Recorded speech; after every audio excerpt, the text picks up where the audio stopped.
Current. Today we're talking about kids ruling the world. But if you are in the market for a new job, you may want to start acting like you want to rule the world too. Joining us now via Skype, we have Dr. Tracey Wilen, the author of the book Employed for Life, 21st Century Career Ends. Tracey, good morning and thanks for joining us this morning. Good morning. Thank you. All right, now one of the latest trends that you are talking about is actually being a candidate. What does this mean? Well, that's right. You know, it's all about personal brand today and how we make ourselves more visible. And the candidates, the presidential candidates, many of them are doing it quite well. And it's something that we can learn from right in real time as we're looking for jobs. And are people adding jobs right now? Is this a good market for employment?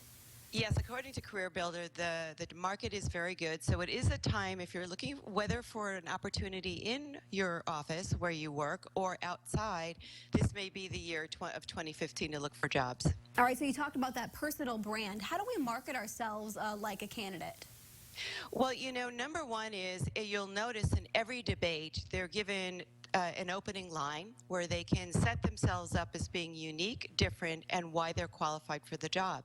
When you walk into interviews, when you're talking to potential recruiters or hiring managers, you should be thinking about this. How can I set myself apart, be unique and different, and bring my experience to the job? And make a little noise about it, too. Nobody likes a hidden candidate, right? So we need to get a little more visible.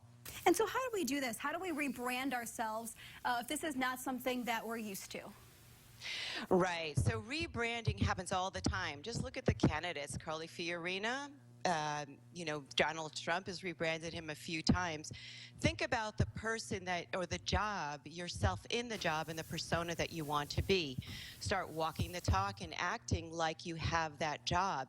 Start to think about all of the experience and skills that you have that really make you eligible for that job. And a lot of the candidates are doing that today. They're packaging their experience and skills as if they were president.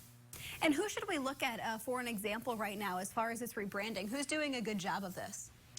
I think Carly Fiorina has done a very good job. She's from high tech into a political candidate. I think Ben Carson from a neurosurgeon to a political candidate.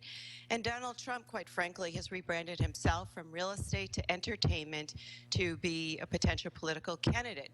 All of these people are saying, this is with me then, but all that experience is making me viable for the president job today. So what are your top tips for building our own brand? How do we go about this?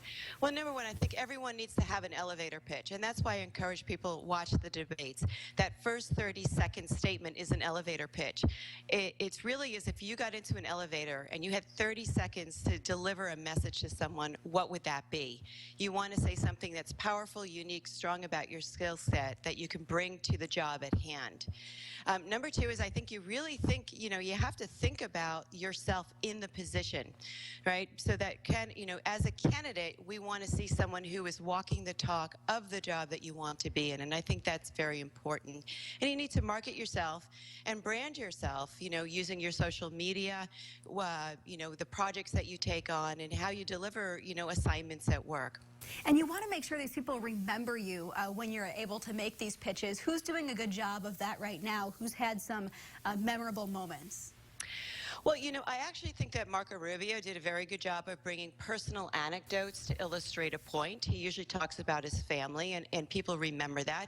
I think Carly Fiorina did a good job of talking about how she's transitioned from secretary to a CEO and now president candidate. I think that's very memorable.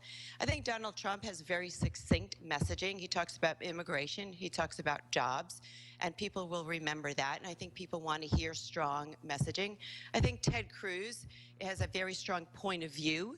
You walk away and you say that is a conservative, right-wing Republican. So I think you need to listen to each message and think about what do you remember and how can I emulate that when I'm interviewing. But so many of these people have, you know, big staffs now, and people who are helping them do this and put together this kind of playbook that they get to reference. How can we put together, I guess, our own version of a playbook like that, and how might ours look when we're trying to put that together and make it, you know, more interview-based and job-based? Sure. I think each of us has to have a playbook for every situation that we're in, particularly if we're interviewing for different jobs and with different companies. We can't assume that they're all the same. And a playbook is developing a strategy and a series of tactics for how you approach that. And that's all about preparation.